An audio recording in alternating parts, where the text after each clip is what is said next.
shy waitress, signed to Billionaire's deaf mother. His reaction left everyone in tears. The bell above the cafe door jingled softly as Emma stepped inside, wiping her hands on her apron. She was used to fading into the background, serving steaming cups of coffee and carefully plated pastries without anyone really noticing her. At 23, she had grown accustomed to being the quiet one, soft-spoken, overlooked, yet always trying to give her best. Today, though, something felt different. Across the room, a man in a tailored suit sat at the corner table, staring at a tablet. He was striking in a way that made Emma pause. Sharp features, piercing blue eyes, and an air of authority that seemed to make the air itself bend around him. Rumor had it he was Alexander Whitman, one of the wealthiest men in the country, billionaire, philanthropist, untouchable. And, apparently, he had a deaf mother who he adored more than anything. Emma approached cautiously, her voice barely above a whisper. "Good morning, sir. Can I get you?" Alexander looked up, his gaze softening for the first time. "Actually," he signed quickly with his hands, and then pointed to his mother, seated silently beside him, her eyes bright behind thick glasses. Emma realized then that his mother's lips moved silently as she read his signing. Emma's heart skipped a beat. She had some experience with sign language, enough to understand basic sentences, but nothing advanced. Still, something in Alexander's expectant look urged her to try. I can help," she said gently, signing slowly, careful with each movement. His mother's eyes widened in surprise, and a small smile appeared on her lips. From that moment, Emma's life changed. What started as helping Alexander's mother with simple orders, asking for tea, adjusting her napkin, reading handwritten notes, soon grew into a connection that neither Emma nor Mrs. Whitman could have predicted. Emma's shy demeanor faded whenever she interacted with the woman. She felt useful, seen, and for the first time, like she truly belonged. Word got around. Alexander watched quietly, occasionally correcting Emma's signs with gentle guidance, never condescending. It was a private rhythm, almost sacred between the three of them. Yet, despite the intimate moments, Emma never imagined this connection could reach beyond the cafe walls. One rainy afternoon, a misunderstanding at the cafe left Emma's apron soaked and her hands trembling. She had spilled coffee while translating a menu for Mrs. Whitman. Tears stung her eyes as she apologized profusely, convinced she had ruined everything. Alexander stepped closer, his face calm but intense. "Emma," he signed slowly, emphasizing each movement. "Do you know why I bring my mother here?" He paused, looking at her as though measuring her reaction. "It's because you see her. You understand her. You make her laugh, and that matters more than anyone will ever know." Emma blinked, her hands trembling as the words sank in. She hadn't just been a waitress.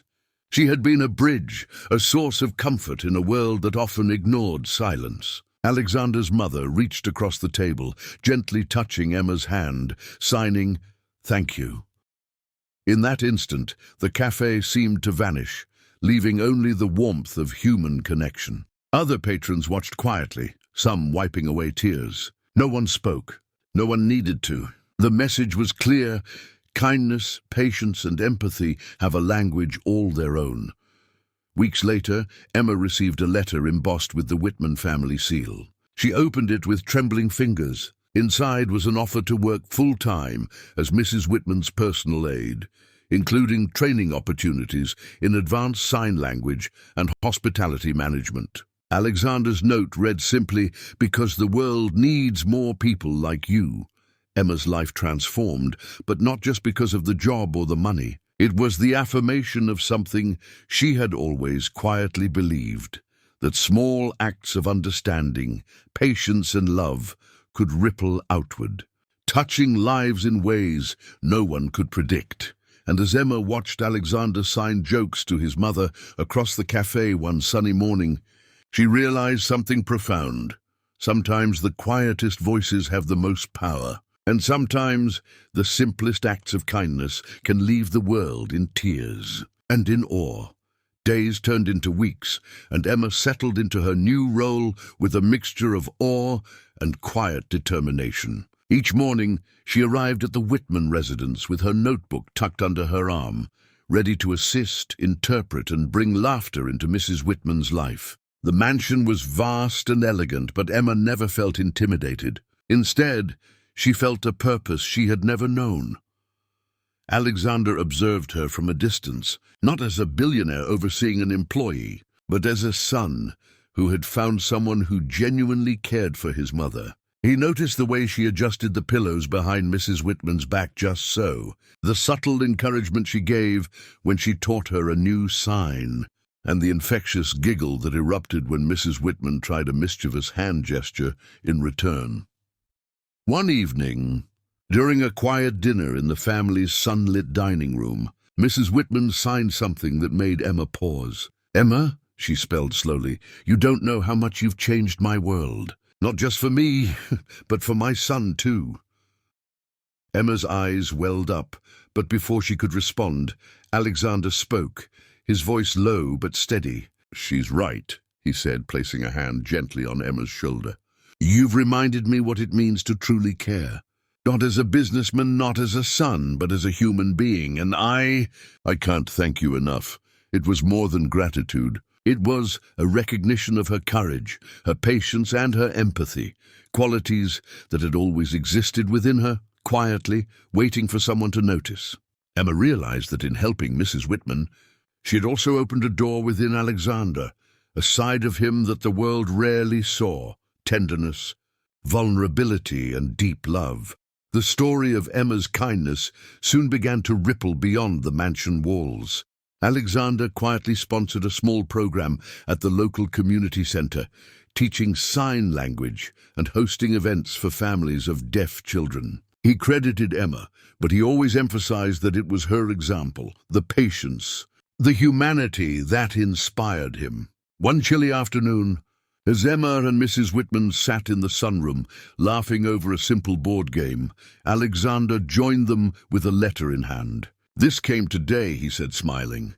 "It's from one of the kids in the program. They wrote about how much easier it is to communicate with their parents now. They said they feel seen, just like you made my mother feel." Emma's hands trembled as she read the letter aloud. The words were simple, but the meaning was profound. Her small acts of kindness had grown into something larger than she could have imagined. The shy waitress, who had once faded into the background, now stood at the center of a quiet revolution of empathy. And that's when Emma understood the most important lesson of all. The world doesn't always reward grand gestures. Sometimes it rewards patience, understanding, and the courage